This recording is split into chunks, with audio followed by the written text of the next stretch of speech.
Nous allons voir l'auto-rééducation guidée dans les hémiparésies et autres pathologies neurologiques chroniques. Pourquoi c'est devenu indispensable? L'historique va nous permettre de comprendre comment les stratégies rééducatives ont évolué grâce à la médecine factuelle. On pensait au siècle dernier que la plasticité cérébrale était toute puissante et qu'avec la bonne méthode de rééducation, on allait pouvoir guérir les patients de neurologie, et en particulier les hémiplégiques après un AVC, si on avait la bonne méthode et un entraînement sérieux. À ce moment-là, la récupération serait forcément bonne. On manquait cruellement d'études chiffrées, de statistiques pour confirmer ou infirmer ce qui n'était que des avis d'experts sans preuve. Or, lorsqu'on a eu des statistiques et des études validées par la médecine basée sur la preuve, ce fut une grande déception. En effet, après un accident vasculaire cérébral, et quelle que soit la méthode de rééducation, on avait un tiers des patients qui guérissent spontanément. Dans ce cas, même les méthodes les plus farfelues donnent de bons résultats. Au pire, la kinésithérapie peut jouer comme un frein. Si on interdit au patient de marcher sous prétexte qu'il va prendre de mauvaises habitudes et qu'il va exacerber la spasticité, on perd un peu de temps. Aux membres supérieurs, on peut freiner également la progression si l'on déconseille au patient de se servir de son membre supérieur pour les mêmes raisons. Et puis il y a un tiers des patients qui décèdent. C'est dramatique, mais c'est la réalité. Et enfin, il y a un tiers des patients qui vont présenter des séquelles définitives. Là aussi, quelle que soit la méthode de rééducation utilisée. Une fois de plus, on a l'impression que la rééducation ne joue aucun rôle pour changer cela. Alors on est en droit de se poser la question, est-ce que la rééducation sert vraiment à quelque chose? Est-ce que ce n'est pas un simple placebo? Heureusement, c'est démontré, on ne peut pas le nier puisqu'il y a des preuves chiffrées de la progression. Les patients présentant une pathologie chronique peuvent faire des progrès quantifiés. Pour ces patients qui présentent un handicap définitif, la rééducation en neurologie a été décrite comme l'art d'accommoder les restes. Le handicap persiste, mais s'ils font des exercices régulièrement, on a la preuve qu'ils en tirent un bénéfice. C'est un premier argument en faveur de l'auto-rééducation guidée.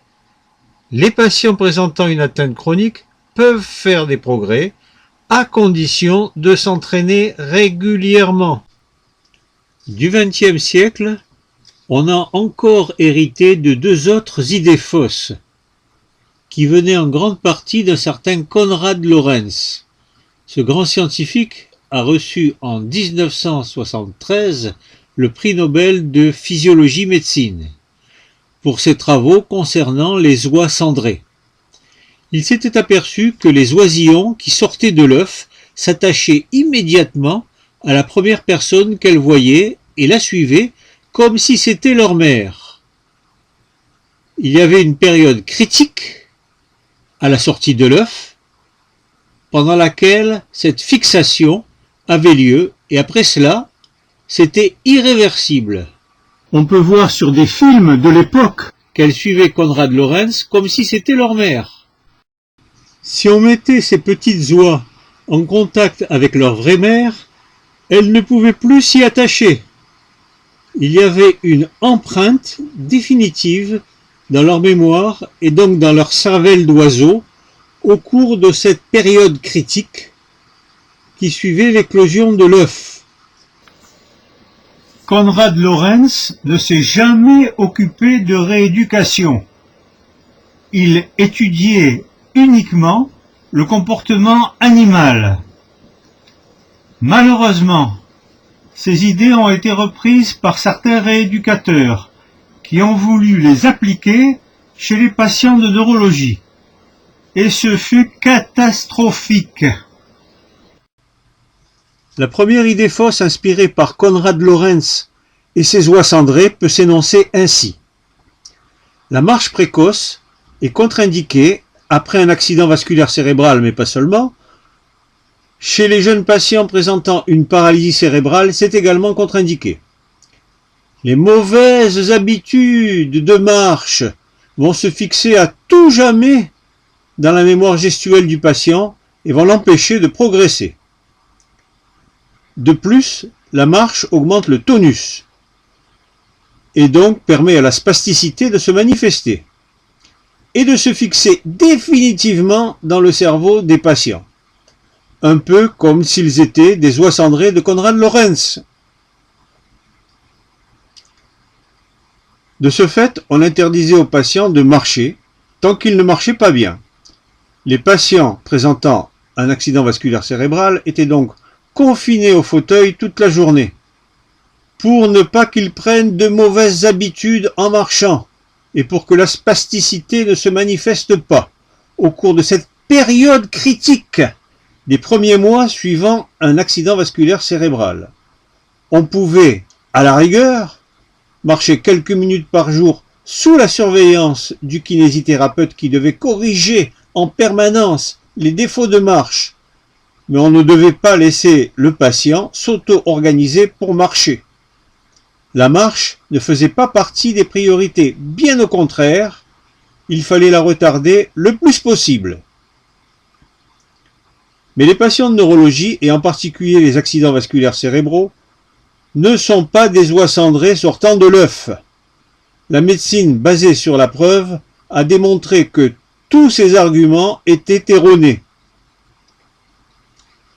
C'est le cas de ces 3 études indépendantes qui ont chacune montré qu'au bout de 5 ans, statistiquement, sur un grand nombre de patients, il n'y avait aucune différence significative entre les méthodes de rééducation, et en particulier entre celles qui limitaient la marche en début de progression et les méthodes de rééducation qui, au contraire, encourageaient la marche et les activités fonctionnelles. Aucune différence, ni sur le plan fonctionnel, ni sur la spasticité, la motricité, la sensibilité, etc.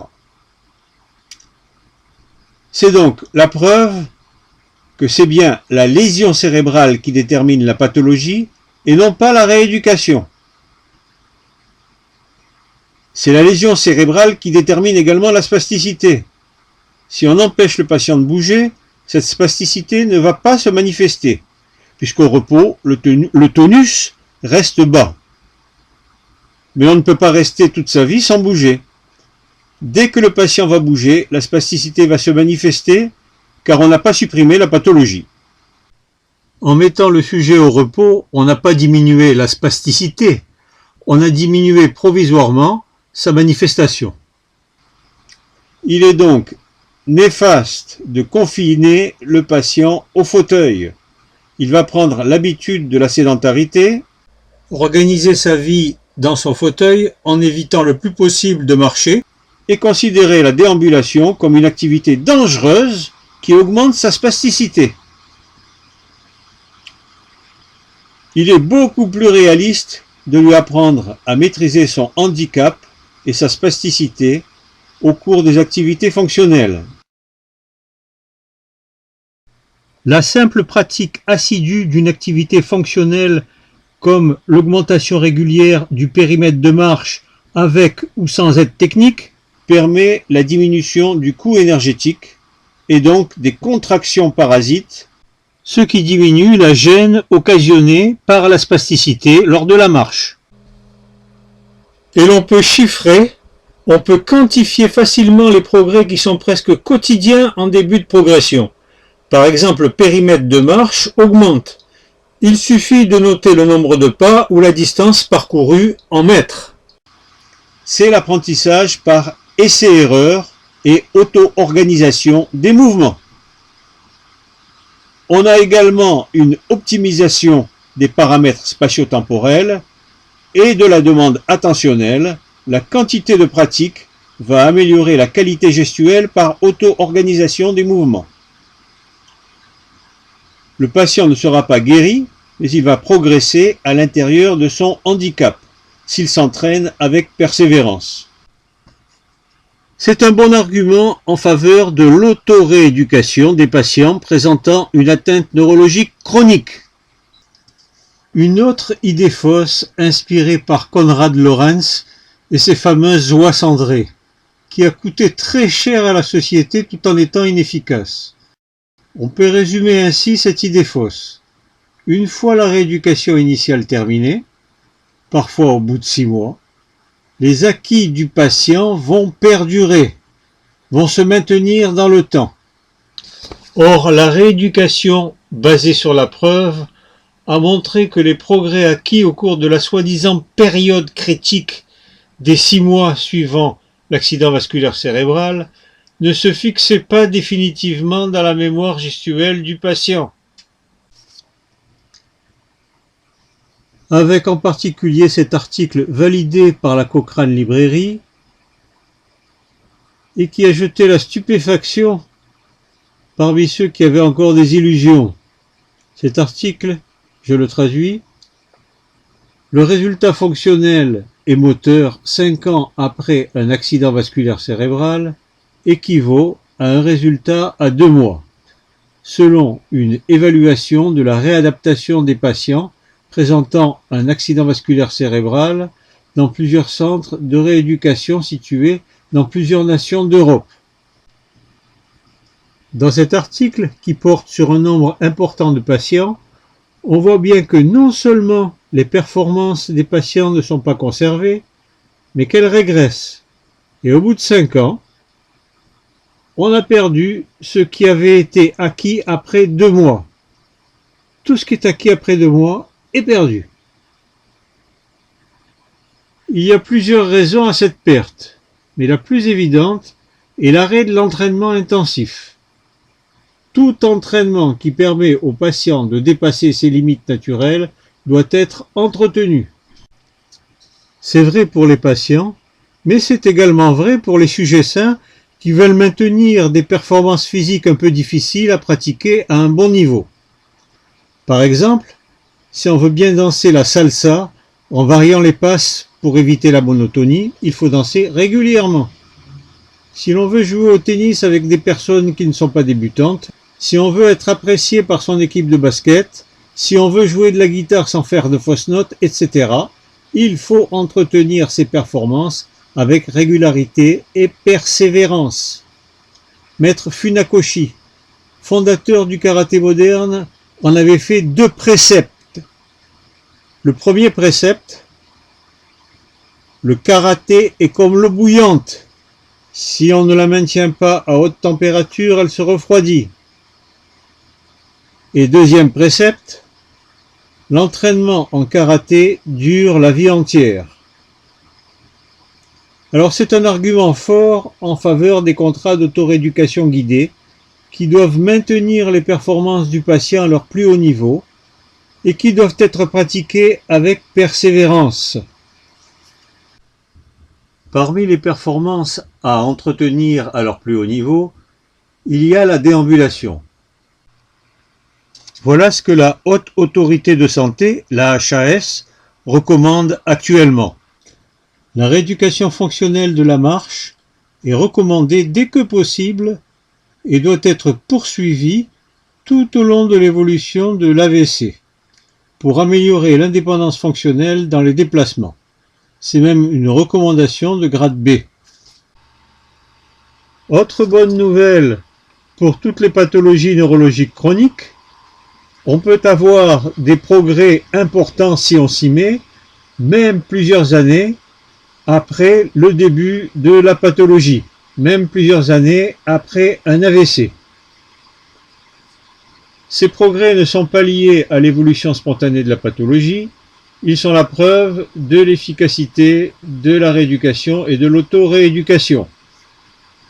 Le professeur Jean-Michel Graciès a suivi de nombreux patients qui avaient des pathologies chroniques depuis des années et qui ont progressé de manière quantifiée, chiffrée, grâce à la pratique intensive et régulière de l'auto-rééducation guidée. C'est pour cette raison qu'il est devenu une référence mondiale en matière de rééducation. Il a le grand mérite d'avoir démontré qu'il est indispensable d'effectuer une autorééducation guidée pour tous les patients chroniques de neurologie et d'avoir convaincu la quasi-totalité des professeurs de neurologie et des professeurs de médecine physique et rééducation français. Attention! Si l'on arrête l'entraînement, on va perdre très rapidement. Et au bout de 3 mois, la perte est très importante. C'est la leçon de l'article d'Emmanuel Robinet, qui s'appelle « Plasticité cérébrale induite par la rééducation dans la sclérose en plaques. Étude longitudinale en IRM fonctionnelle et structurale ». C'est un travail très instructif, et il me paraît capital de le comprendre. Elle a disposé de moyens hors du commun et elle a été soutenue par toutes les personnes intéressées par la neurologie et la rééducation en neurologie à Marseille. Pour tous ces patients qui présentaient une sclérose en plaques, avant un séjour en centre de rééducation, elle a fait un premier examen en utilisant l'imagerie par résonance magnétique, l'IRM. Un deuxième examen au bout d'un mois, c'est-à-dire à la fin du séjour en centre de rééducation, pendant lequel une rééducation active intensive a été effectuée. L'IRM montre qu'il y a bien une plasticité cérébrale dans le cerveau des patients. C'est démontré, la rééducation et l'autorééducation intensive entraînent bien une plasticité cérébrale dans le cerveau du patient. En effet, on peut voir des zones qui se sont épaissies dans le cerveau, probablement des neurones qui ont poussé, avec ce qu'on appelle l'IRM structural. On peut également voir de nouvelles connexions entre les neurones, avec ce qu'on appelle l'IRM fonctionnel. C'est satisfaisant d'avoir cette preuve d'efficacité des exercices physiques pour ces patients qui présentent une pathologie chronique qui évolue sur des années. Les patients sont rentrés chez eux après ce deuxième examen et il y a eu une troisième IRM 3 mois plus tard chez tous ces patients et qui montre que tout a disparu. Les modifications dans le cerveau sont donc réversibles. Si l'entraînement s'arrête, la plasticité cérébrale disparaît, parallèlement à la diminution des performances des patients. C'est une nouvelle preuve que l'entraînement doit durer toute la vie, si on veut maintenir les performances à leur plus haut niveau. Donc en conclusion, les contrats d'autorééducation guidée doivent donc durer toute la vie. Les protocoles d'autorééducation sont très simples.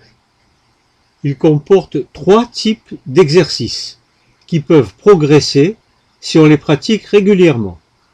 Premièrement, les exercices fonctionnels comme la marche, la montée des escaliers, le transport manuel d'objets, l'habillage, etc.